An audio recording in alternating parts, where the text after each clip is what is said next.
नमस्कार दोस्तों, चलिए जानते हैं हरियाणा के 50 फटाफट बड़ी खबरों को सिर्फ 10 मिनट में। लेकिन उससे पहले आप यह वीडियो कहां से देख रहे हैं, हमें कमेंट में जरूर बताएं।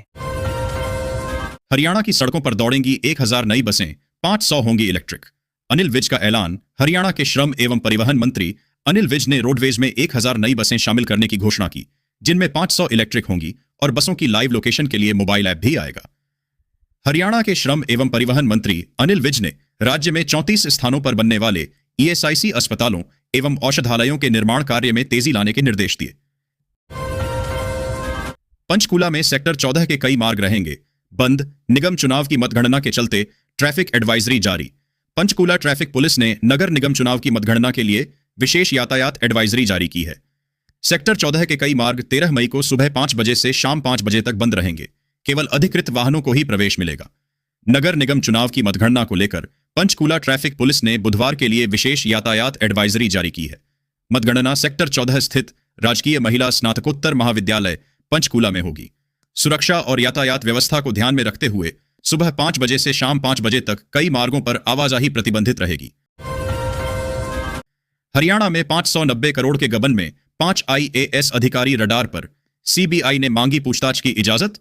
हरियाणा के 590 करोड़ रुपए के बैंक घोटाले में सीबीआई ने 5 आईएएस अधिकारियों से पूछताछ की अनुमति मांगी है। हरियाणा के चर्चित 590 करोड़ रुपए के बैंक घोटाले में अब 5 वरिष्ठ आईएएस अधिकारियों पर शिकंजा कसता जा रहा है। सीबीआई ने इस मामले की जांच को आगे बढ़ाते हुए इन अधिकारियों से पूछताछ करने के लिए राज्य सरकार से अनुमति मांगी है। हरियाणा में जून में होगा ग्लोबल सिटी इन्वेस्टर समिट। दुनिया भर की दिग्गज कंपनियां होंगी शामिल। हरियाणा की नायब सरकार जून में ग्लोबल सिटी में निवेश के लिए निवेशक सम्मेलन आयोजित करेगी। हरियाणा में औद्योगिक निवेश बढ़ाने पर जोर दे रही नायब सरकार जून में एक निवेशक सम्मेलन करने जा रही है, जिसमें देश के साथ साथ बहुराष्ट्रीय कंपनियों के प्रतिनिधियों को आमंत्रित किया जाएगा। हरियाणा में गेहूं खरीद में 2000 करोड़ का घोटाला, अभय चौटाला का बड़ा आरोप। बोले, किसानों को नहीं मिला भुगतान। इंडियन नेशनल लोकदल के अध्यक्ष अभय चौटाला ने हरियाणा में गेहूं खरीद में हजारों करोड़ रुपए के घोटाले का आरोप लगाया है। उन्होंने दावा किया कि उत्तर प्रदेश से कम दाम पर गेहूं खरीदकर हरियाणा की मंडियों में न्यूनतम समर्थन मूल्य पर बेचा गया। इंडियन नेशनल लोकदल इनेलो के राष्ट्रीय अध्यक्ष अभय सिंह चौटाला ने गेहूं खरीद में हजारों करोड़ रुपए के घोटाले का आरोप लगाया है। उन्होंने दावा किया कि उत्तर प्रदेश के किसानों से 600 से 800 रुपए प्रति क्विंटल कम दाम पर गेहूं खरीदकर हरियाणा की मंडियों में न्यूनतम समर्थन मूल्य एमएसपी पर बेचा गया। अंबाला में मतगणना से पहले बड़ा हंगामा। स्ट्रांग रूम के सीसीटीवी कैमरे बंद होने पर प्रत्याशियों का गुस्सा फूटा। अंबाला में नगर निगम चुनाव की मतगणना से पहले स्ट्रांग रूम के सीसीटीवी कैमरे बंद होने पर बवाल हो गया। नगर निगम के 20 वार्डों और मेयर चुनाव के लिए बनाए गए 191 बूथों की ईवीएम के स्ट्रांग रूम के भीतर सीसीटीवी और उनकी डिस्प्ले स्क्रीन बंद होने पर सोमवार रात ओपीएस स्कूल में जमकर बवाल हुआ। करीब 2 घंटे के बवाल के बाद भी 13 मई को होने वाली मतगणना के लिए बनाए गए केंद्र परिसर में कोई भी जिम्मेदार अधिकारी नहीं पहुंचा था। भिवानी के चरखी दादरी में गंदगी के ढेर लगे। नगर परिषद की लापरवाही से शहर बना कूड़ा घर। नागरिकों का फूटा गुस्सा। चरखी दादरी शहर में नगर परिषद की लापरवाही के कारण कूड़ा उठान न होने से गंदगी के ढेर लग गए हैं, जिससे नागरिकों को भारी परेशानी हो रही है। शहर में नगर परिषद की लापरवाही के चलते कई क्षेत्रों में समय पर कूड़ा उठान न होने से गंदगी के ढेर लग गए हैं, जिससे आमजन को भारी परेशानी का सामना करना पड़ रहा है। शहर के विभिन्न मोहल्लों में फैली गंदगी और बदबू से नागरिकों में रोष बढ़ता जा रहा है। इंतजार खत्म। 14 मई को आएगा हरियाणा 12वीं बोर्ड का परिणाम। 17 को 10वीं का रिजल्ट घोषित। हरियाणा विद्यालय शिक्षा बोर्ड 14 मई को 12वीं कक्षा का परिणाम घोषित करेगा, जबकि 10वीं का परिणाम 17 या 19 मई को आने की संभावना है। इस वर्ष 5.71 लाख से अधिक परीक्षार्थियों ने परीक्षा दी थी। हरियाणा विद्यालय शिक्षा बोर्ड ने कक्षा 12वीं का परिणाम लगभग तैयार कर लिया है। 14 मई को परिणाम घोषित किया जाएगा, जिसकी तैयारी पूरी हो गई है। इसके बाद 10वीं कक्षा का परिणाम घोषित किया जाएगा। फरीदाबाद वालों के लिए खुशखबरी। गंगाजल के लिए पाइपलाइन का रूट तैयार। यह है हरियाणा सरकार का मास्टर प्लान। फरीदाबाद में गंगाजल लाने की योजना का रूट सिंचाई विभाग ने मुख्यमंत्री कार्यालय को भेज दिया है। मुख्यमंत्री नायब सिंह सैनी जल्द ही जलशक्ति मंत्री और उत्तर प्रदेश के मंत्री से मुलाकात कर इस योजना को आगे बढ़ाएंगे। औद्योगिक नगरी से गंगाजल केवल 35 किलोमीटर दूर है। जिले को गंगाजल हापुड़ जिले के डेहरा गांव के पास से गुजर रही अपर गंगा कैनाल से मिलेगा। वहां से पाइपलाइन यमुना नदी को पार करते हुए जिले के अमीपुर गांव तक बिछाई जाएगी। यहीं पर इस पानी को साफ करने का प्लांट भी लगाया जाएगा। इसके बाद यह पानी शहर में भेजा जाएगा। बिना बताए कैसे बंद किया रास्ता। फरीदाबाद में केंद्रीय मंत्री कृष्णपाल गुर्जर की यूपी इरिगेशन के अफसरों को फटकार। केंद्रीय राज्य मंत्री कृष्णपाल गुर्जर ने फरीदाबाद में दिशा बैठक के दौरान यूपी सिंचाई विभाग की कार्यप्रणाली पर कड़ी नाराजगी व्यक्त की। उन्होंने मवई गांव के पास रास्ता बंद करने को लेकर अधिकारियों को फटकार लगाई और जन समस्याओं के समाधान पर जोर दिया। केंद्रीय राज्य मंत्री कृष्णपाल गुर्जर ने फरीदाबाद में आयोजित जिला विकास समन्वय एवं निगरानी समिति दिशा की बैठक के दौरान यूपी इरिगेशन विभाग की कार्यप्रणाली पर कड़ी नाराजगी जताई। फरीदाबाद नगर निगम मुख्यालय के गेट पर डाला कूड़ा, हड़ताली कर्मचारियों ने बंद किया अफसरों का रास्ता। फरीदाबाद में सफाई कर्मचारियों ने अपनी मांगों को लेकर नगर निगम मुख्यालय के सामने कूड़ा डाल दिया, जिससे प्रवेश द्वार बंद हो गया। यह प्रदर्शन 1 महीने से जारी हड़ताल और सरकार द्वारा मांगों को लगातार नजरअंदाज किए जाने के विरोध में किया गया। पिछले 1 माह से हड़ताल पर बैठे सफाई कर्मचारियों ने मंगलवार को सुबह नगर निगम मुख्यालय के सामने गेट पर कूड़ा डाल दिया, जिससे मुख्यालय के आने जाने का रास्ता बंद हो गया। पीएम मोदी की ईंधन बचाने की नसीहत, लेकिन केंद्रीय मंत्री का लंबा काफिला क्यों? प्रधानमंत्री मोदी की ईंधन बचाने की अपील के बावजूद गुरुग्राम में केंद्रीय मंत्री राव इंद्रजीत सिंह का लंबा काफिला चर्चा का विषय बन गया है। यह घटना नेताओं द्वारा ईंधन बचत का उदाहरण पेश करने की आवश्यकता पर सवाल उठाती है, खासकर मौजूदा आर्थिक परिस्थितियों में। एक ओर प्रधानमंत्री नरेंद्र मोदी देशवासियों से पेट्रोल डीजल की खपत कम करने और ईंधन बचत को जन आंदोलन बनाने की अपील कर रहे हैं, वहीं दूसरी ओर गुरुग्राम में केंद्रीय मंत्री राव इंद्रजीत सिंह का लंबा काफिला चर्चा का विषय बन गया। हरियाणा बोर्ड ने जारी किए 12वीं के नतीजे, यहां क्लिक कर देखें अपना रिजल्ट। हरियाणा विद्यालय शिक्षा बोर्ड HBSE 12वीं रिजल्ट 2026 ने आज कक्षा 12वीं के नियमित परीक्षा परिणाम घोषित कर दिए हैं। छात्र अपना रोल नंबर BSEH.org.in पर डालकर आसानी से रिजल्ट देख और डाउनलोड कर सकते हैं। हरियाणा विद्यालय शिक्षा बोर्ड HBSE ने कक्षा 12वीं की नियमित परीक्षा के परिणाम आज जारी कर दिए हैं। छात्र अब बोर्ड की आधिकारिक वेबसाइट पर अपना रोल नंबर डालकर रिजल्ट देख और डाउनलोड कर सकते हैं। इस बार के परिणाम को लेकर छात्रों में काफी उत्सुकता रही। गुरुग्राम नगर निगम को 24 मई से पहले मिलेंगे डिप्टी मेयर, निगमायुक्त ने किया तारीख का ऐलान। दावेदारों में हलचल। गुरुग्राम नगर निगम में सीनियर डिप्टी मेयर और डिप्टी मेयर के चुनाव 24 मई से पहले कराए जाएंगे। यह घोषणा निगमायुक्त प्रदीप दहिया ने की। हाईकोर्ट के आदेश के बाद चुनाव प्रक्रिया तेज हुई है। गुरुग्राम नगर निगम में लंबे समय से लंबित सीनियर डिप्टी मेयर और डिप्टी मेयर चुनाव अब 24 मई से पहले कराए जाएंगे। सोमवार को हरियाणा लोक प्रशासन संस्थान हिपा में आयोजित नगर निगम सदन की बैठक में निगमायुक्त प्रदीप दहिया ने इसकी घोषणा की। चुनाव को लेकर निगम सदन और राजनीतिक गलियारों में लंबे समय से चर्चा बनी हुई थी। हंटारा वायरस से क्यों बढ़ी गुरुग्राम वालों की टेंशन? राइट बाइट के मामलों ने डराया। हेल्थ डिपार्टमेंट का अलर्ट। गुरुग्राम में वैश्विक आवाजाही और क्रूज घटना के बाद हंटा वायरस को लेकर जागरूकता बढ़ाई जा रही है।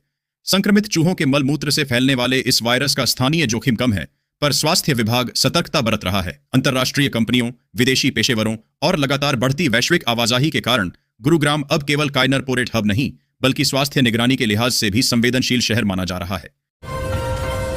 गुरुग्राम में सफाई कर्मचारियों की हड़ताल 14 मई तक बढ़ी। सड़कों पर फेंका कूड़ा। सरकार पर वादा खिलाफी का आरोप। गुरुग्राम में सफाई कर्मचारियों की हड़ताल 14 मई तक बढ़ा दी गई है। कर्मचारियों ने सड़कों पर कूड़ा फेंककर और थाली बजाकर सरकार के खिलाफ विरोध प्रदर्शन किया, अपनी 17 सूत्रीय मांगों को पूरा करने की मांग की। सोमवार को नगर निगम गुरुग्राम के सफाई कर्मचारियों की हड़ताल को 14 मई तक बढ़ा दिया गया। कर्मचारियों ने शहर में विरोध प्रदर्शन करते हुए कई स्थानों पर काम रुकवाया और कूड़े से भरी ट्रैक्टर ट्रालियां सड़कों पर खाली करवाईं। हरियाणा में मौसम ने ली करवट। 5 जिलों में हुई बारिश। आज ऑरेंज और येलो अलर्ट जारी। हरियाणा में सोमवार को मौसम बदला और हिसार समेत 5 जिलों में हल्की बारिश हुई, जिससे तापमान में गिरावट आई। मौसम विभाग ने मंगलवार के लिए प्रदेश में बारिश का ऑरेंज येलो अलर्ट जारी किया है। प्रदेश में सोमवार को मौसम में परिवर्तन हुआ। सुबह के समय बादल छाने के साथ ही हिसार के अलावा सिरसा, हांसी, भिवानी, झज्जर में हल्की वर्षा हुई। मौसम विज्ञानियों ने मंगलवार को प्रदेश में वर्षा का ऑरेंज येलो अलर्ट जारी किया है। हल्की वर्षा के चलते अधिकतम तापमान में भी हल्की गिरावट दर्ज की गई है। नगीना ITI में 13 मई को लगेगा रोजगार मेला। नामी कंपनियां देंगी नौकरी के अवसर। नगीना के राजकीय औद्योगिक प्रशिक्षण संस्थान में 13 मई को एक विशाल रोजगार मेले का आयोजन किया जाएगा। युवाओं को रोजगार के बेहतर अवसर उपलब्ध कराने के उद्देश्य से राजकीय औद्योगिक प्रशिक्षण संस्थान नगीना में बुधवार को विशाल रोजगार मेले का आयोजन किया जाएगा। रोजगार मेले को लेकर क्षेत्र के युवाओं में खासा उत्साह देखने को मिल रहा है। मेले में देश की कई प्रतिष्ठित कंपनियां भाग लेकर विभिन्न पदों के लिए योग्य अभ्यर्थियों का चयन करेंगी। पेयजल पाइपलाइन लीकेज होने से हजारों लीटर पानी बर्बाद। आंखें मूंदे बैठे जिम्मेदार। पुन्हाना के नखनपुर में पेयजल पाइपलाइन में लीकेज के कारण महीनों से हजारों लीटर पानी सड़कों पर बह रहा है, जिससे जनता में रोष है। शहर के नखनपुर में बने पानी के चैम्बर के पास पेयजल पाइपलाइन में लीकेज होने के कारण बड़ी मात्रा में प्रतिदिन हजारों लीटर पानी सड़कों पर बह रहा है। यह समस्या पिछले कई माह से बनी हुई है, लेकिन जनस्वास्थ्य विभाग द्वारा अब तक इसे ठीक नहीं कराया गया है। निफ्टेम ने फूड प्रोसेसिंग में 23 नई तकनीकें पेश की, 3 उद्योगों को हस्तांतरित। राष्ट्रीय प्रौद्योगिकी दिवस पर निफ्टेम ने 23 नई तकनीकें पेश की और 3 अत्याधुनिक फूड प्रोसेसिंग तकनीकों को उद्योगों को हस्तांतरित किया। राष्ट्रीय प्रौद्योगिकी दिवस के अवसर पर ब्रिक NIII नई दिल्ली में आयोजित विज्ञान टेक 2026 कार्यक्रम में निफ्टेम की ओर से 23 नई तकनीक पेश की गई। साथ ही 3 अत्याधुनिक फूड प्रोसेसिंग तकनीकों को उद्योगों को हस्तांतरित किया गया। कार्यक्रम की अध्यक्षता केंद्रीय विज्ञान एवं प्रौद्योगिकी राज्य मंत्री स्वतंत्र प्रभार डॉक्टर जितेंद्र सिंह ने की। भैंसवाल कलां में गहराया पेयजल संकट, ग्रामीण बोले खारे पानी से बीमारियां। गांव भैंसवाल कलां में खारे पानी की आपूर्ति और पेयजल संकट गहरा गया है, जिससे ग्रामीण जनस्वास्थ्य विभाग के एक्सईएन से मिले। गांव भैंसवाल कलां में पेयजल संकट गहराता जा रहा है। ग्रामीणों ने खारे पानी की आपूर्ति से परेशान होकर जनस्वास्थ्य विभाग के एक्सईएन से मिलकर समस्या के समाधान की मांग की। ग्रामीणों ने कहा कि गर्मी के दिनों में नहरों में 35 से 40 दिन के अंतराल में पानी छोड़ा जाता है। इस दौरान जलघर के तालाब पूरी तरह खाली हो जाते हैं। अफसरों के ऑफिस में फेंका कूड़ा और रोका बुलडोजर। सोनीपत में बेकाबू सफाई कर्मियों की हड़ताल। पुलिस के पहरे में निगम सोनीपत में सफाई कर्मियों की हड़ताल बेकाबू हो गई है, जिसके चलते नगर निगम कार्यालयों में कचरा फेंका गया और पुलिस तैनात करनी पड़ी। सोनीपत में 12 दिन से मांगें पूरी न होने के विरोध में चल रही सफाई कर्मियों की हड़ताल बेकाबू हो गई है। सोमवार को जहां कर्मचारियों ने गाड़ियों को रोककर कचरा सड़कों पर खाली करवा दिया था, वहीं मंगलवार को नगर निगम अधिकारियों के कार्यालयों के दरवाजों पर भी कचरा फेंक दिया। जनता से त्याग की अपील करना सरकार के आर्थिक कुप्रबंधन का सबूत। बीजेपी पर कुमारी सैलजा का तीखा जुबानी वार। सांसद कुमारी सैलजा ने केंद्र सरकार पर बढ़ती महंगाई और बेरोजगारी के बीच जनता से त्याग की अपील करने को आर्थिक कुप्रबंधन का संकेत बताया। सांसद कुमारी सैलजा ने कहा कि देश की जनता लगातार बढ़ती महंगाई, बेरोजगारी और आर्थिक दबाव से जूझ रही है, लेकिन केंद्र सरकार समाधान प्रस्तुत करने के बजाय लोगों से बार बार त्याग और समझौते की अपील कर रही है।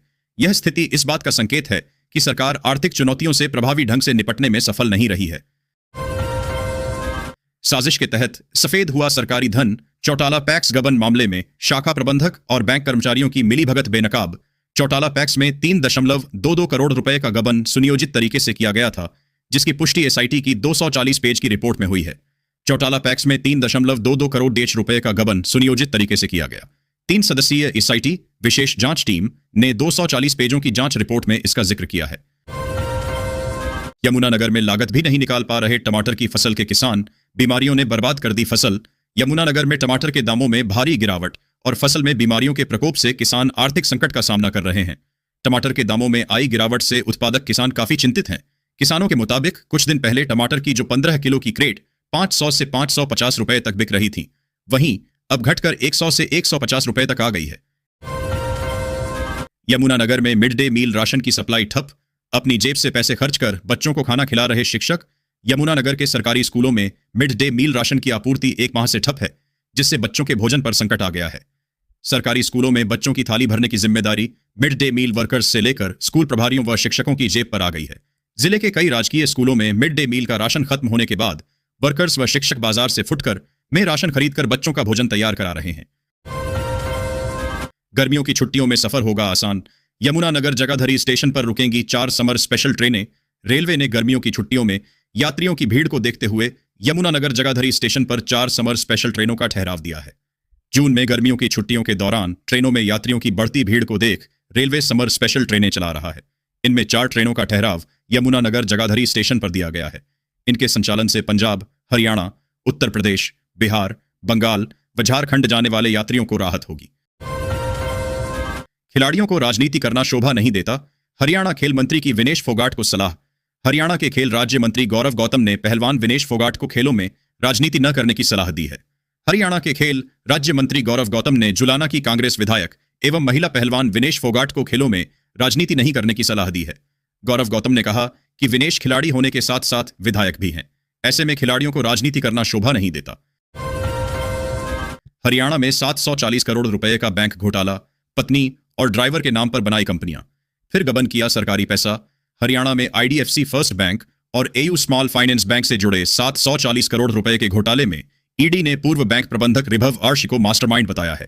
हरियाणा में करीब 740 करोड़ रुपए के आईडीएफसी फर्स्ट बैंक और एयू स्मॉल फाइनेंस बैंक घोटालों में प्रवर्तन निदेशालय ईडी ने जबरदस्त वित्तीय अनियमितताओं को उजागर किया है।